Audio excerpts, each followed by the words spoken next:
Yeah, I'm not going to wait till 4:44 today. I've already been up, well, I've been awake since 1 o'clock, 3 hours, a little less than 3 hours of sleep, and I've been up since before 2. Anyway, it's 3:33, and the title for today's video is The One Giant Step for Mankind. Stepping onto the moon for the first time, though some would contest that, Neil Armstrong said, "One small step for," he was supposed to say a man, but he just said man, "one giant leap for mankind." The ambassador keeps reminding us that we are moving forward, taking baby steps toward the ultimate goal of human freedom. I suppose this is good that some progress is being made. However, I think I can speak for many when I say that I am looking for more than one, looking more for that one giant step for mankind that will break the back of the cabal and stop the fraudulent legal system that continues to enslave humanity. We are tired, at least I am, living under a constant cloud of uncertainty, not knowing when or if the psychopaths who run the government corporation will ever remit and surrender, is a dilemma that tears at the very fabric of the human soul. When will truth and justice finally prevail? We can talk about money after we are liberated. Until then, we need to face the fact that money alone cannot liberate us from the cruelty of human insanity. To say that I'm frustrated and have been frustrated for a while is an understatement. I communicate with people all the time, and I can tell you that a lot of people are facing extreme challenges. I've mentioned this in many videos. I want to read an email that I received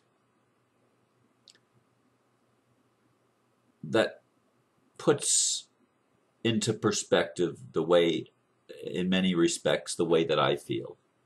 I'm not going to reveal, of course, the name of the person who sent it to me. It is a private email. And this individual wrote, "Hello, Ron.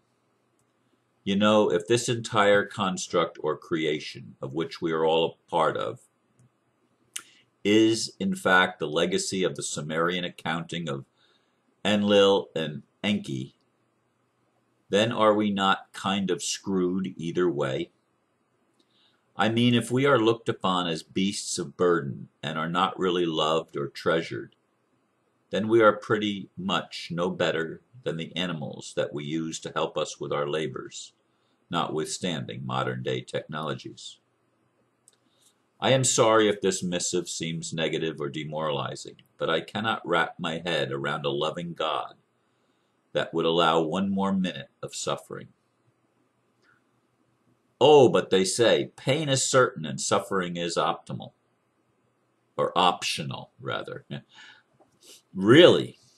Then why don't the people who say that strip themselves of all their money, their homes, their health, their finery, their family, their ability to work, their ability to go places, whether down the block or X amount of miles, have their friends turn their back on them and be looked upon as anathema in their religious community, of which they cannot escape? I get that the ambassador was in solitary confinement for 2 years, and that should never have been allowed to happen, then or ever.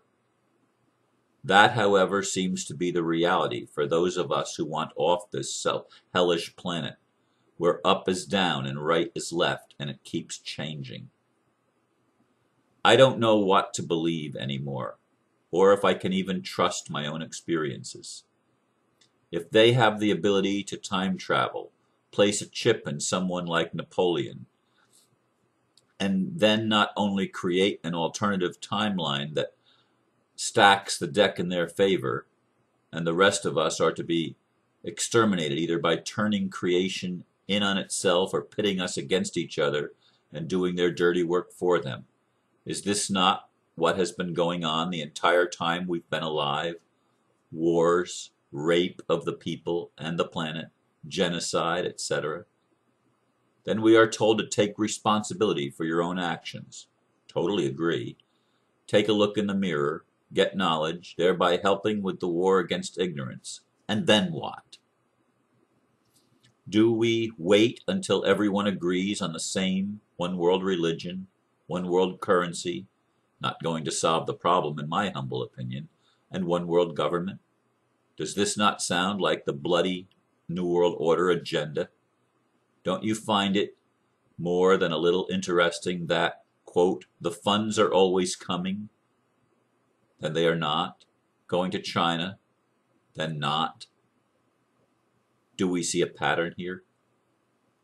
I'm not trying to be a naysayer or a gloom and doom kind of person.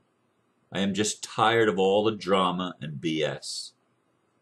No doubt this message has been brought on by much pain and frustration with the goings-on of events in the past week involving myself and sadistic men in the medical field. Anyway, thank you for at least reading this, because there is no way I am going to talk about it all verbally, as I doubt I would get through a sentence without breaking down in tears. With gratitude and love. Signed by the person who wrote it. Like many, this individual is facing serious challenges. In her particular instance, it's medical problems. But everybody seems to be facing insurmountable problems that are made all the more troublesome and burdensome because the system itself works against humanity, works against life, works against truth, works against spirituality, works against everything that's decent and honorable. And we are left feeling frustration. And many of us wonder, when will somebody see the problem and do something about it? No, we're not looking for a savior. I'm not looking for somebody to come and make me a millionaire and take care of all of my problems and become the instant solution. I'm not looking for instant transformation or the magic pill or the silver bullet. I'm not looking for something like that. I am looking for something within me that will empower me to transform the world outside of me. It's not enough to be able to find peace inside. I have had that peace. I've experienced it. I've experienced the mountaintop. I've experienced the feeling of connection to God and to all of life. I've gone through all of those experiences more than once. More than once. But I still live in a hell on earth. Now, granted, I can look at the earth and I can see beauty in nature. I can see the panorama of a beautiful sunrise or sunset. I can see the glorious mountains. I can see the winter wonderland of icicles all over the trees and the lights reflecting back the glistening of the beauty. I can see the glory and the splendor of the leaves turning in the fall. I can see the beautiful beach. I can see beautiful people. I can see animals doing wonderful things. I can see babies smiling and laughing and cooing. I can see lots of things that thrill the soul. But I still live on a planet that is run by people that have not awakened, people that not only haven't awakened, but seem to be hell-bent on doing the worst possible things to each other. It's an insane world. Life is a tale told by an idiot full of sound and fury. I want it to signify something, but sometimes it doesn't seem that way. And so I'm looking for the one giant step for mankind. And what might that be? If it does not involve removing the people that are blocking humanity's progress, if it does not involve changing the system that enslaves each one of us to some degree or another, and that robs each one of us of our value, if it does not address these issues, it doesn't matter what else we do. They are band-aids.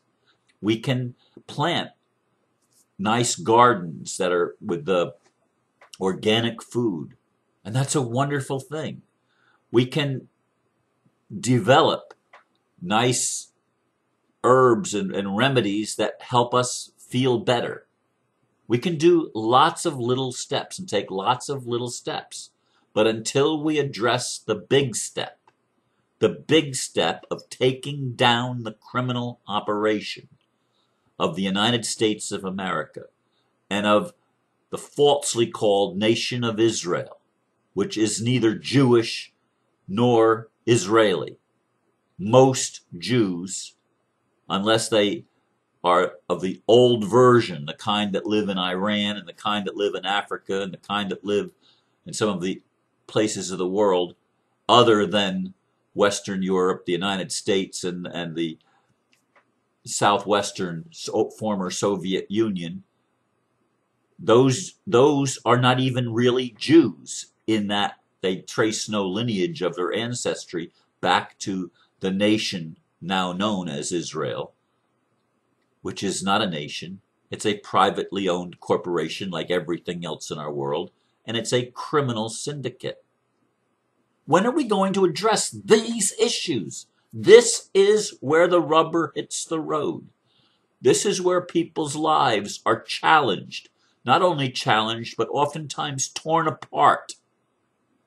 This is where people are brainwashed to believe that serving the government is somehow a good thing, when the government is an evil entity.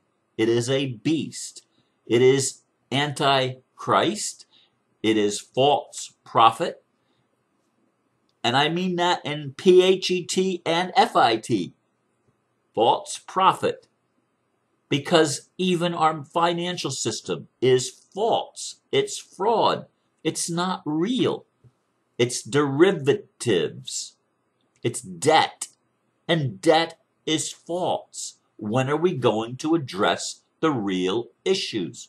Debt, all corporate debt, needs to be wiped out, erased, forgiven. It's gone.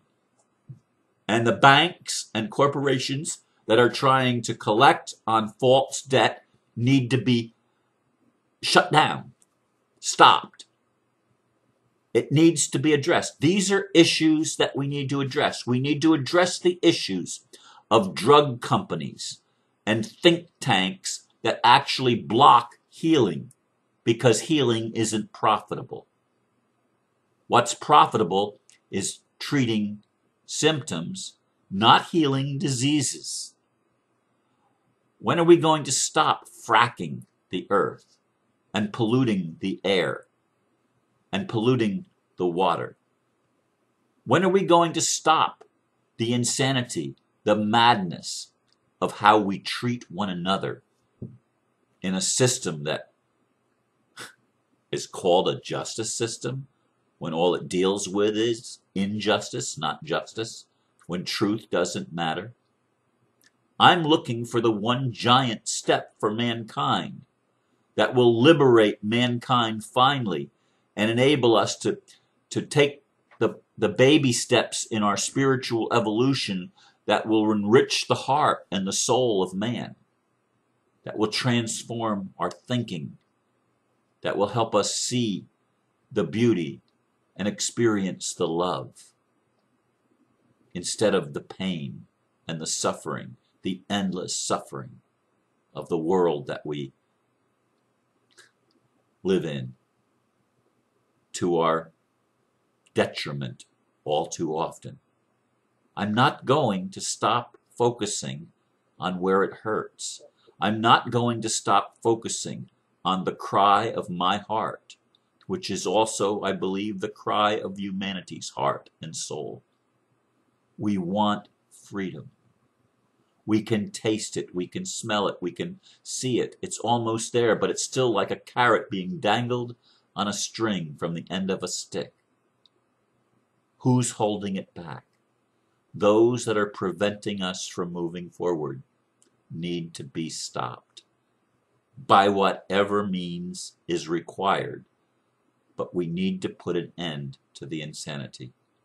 We need to make that one giant step for mankind so that each of us can take the small steps, the individual steps needed to transform our personal lives and to finally see a world that we're creating together, cooperatively, that is worth living in.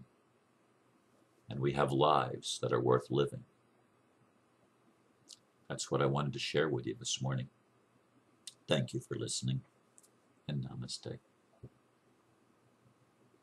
Whoops, wrong mouse.